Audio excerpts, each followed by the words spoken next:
శివుడు చెప్పే జీవిత సత్యాలు. 1. ప్రారంభం. ఈ ప్రపంచంలో ప్రతి మనిషి జీవితంలో ఒక దశ వస్తుంది. అప్పుడతననుకుంటాడు, నా జీవితంలో ఎందుకిన్ని సమస్యలు? ఎందుకు నాకే ఇంత బాధ?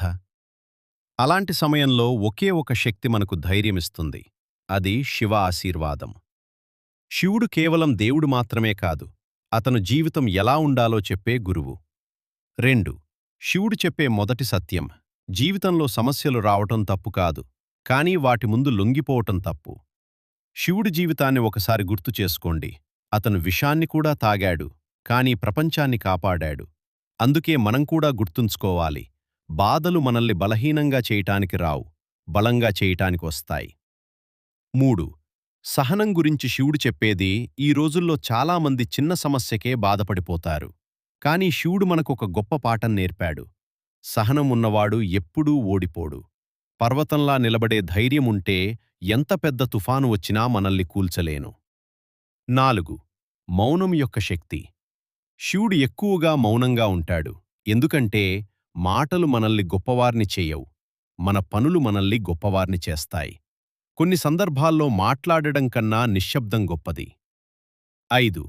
భయం గురించి శివుడి సందేశం. ఈ ప్రపంచంలో మనల్ని వెనక్కి లాగేది ఒకటే, భయం. కానీ శివుడు మనకు చెప్తున్నాడు, భయాన్ని ఎదుర్కొంటే అదే భయం మన బలమవుతుంది. 6. ఓటమి గురించి నిజం. ఓటమి వచ్చినప్పుడు చాలామంది జీవితాన్ని వదిలేయాలని అనుకుంటారు. కాని గుర్తుంచుకోండి, ఓటమి అనేది ముగింపు కాదు, అది విజయానికి మొదటి అడుగు. శివుడి భక్తుడు ఎప్పుడూ ఓడిపోడు, ఎందుకంటే అతని వెనుక శివుడి ఆశీర్వాదముంటుంది. 7. కోపం గురించి శివుడు. శివుడు శాంత స్వభావం గల దేవుడు, కాని అవసరమైతే అతను రుద్రుడిగా మారతాడు. మన జీవితంలో కూడా అదే పాఠం. ఎప్పుడూ కోపంగా ఉండకూడదు, కాని అన్యాయం జరిగితే మాత్రం నిలబడాలి. 8. జీవిత లక్ష్యం. ఈ ప్రపంచంలో చాలామంది జీవితం ఎందుకు వచ్చామో కూడా మర్చిపోతారు. కాని శివుడు చెబుతున్నాడు, జీవితం కేవలం బ్రతకడానికి కాదు, ఏదో గొప్ప పని చేయటానికి. 9.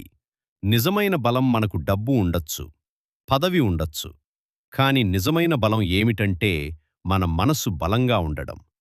శివుడు ఎప్పుడూ రాజభవనాల్లో ఉండలేదు, అయినా అతనే దేవతల దేవుడు. 10. చివరి సందేశం. ఈ వీడియో చూస్తున్న ప్రతి ఒక్కరికి ఒక విషయం చెప్పాలనుకుంటున్నాను.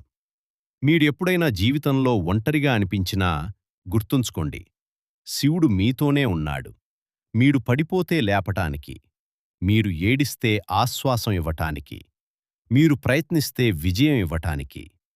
చివరిగా ఒక మాట, శివుణ్ణి నమ్మినవాడు ఎప్పుడూ ఓడిపోడు.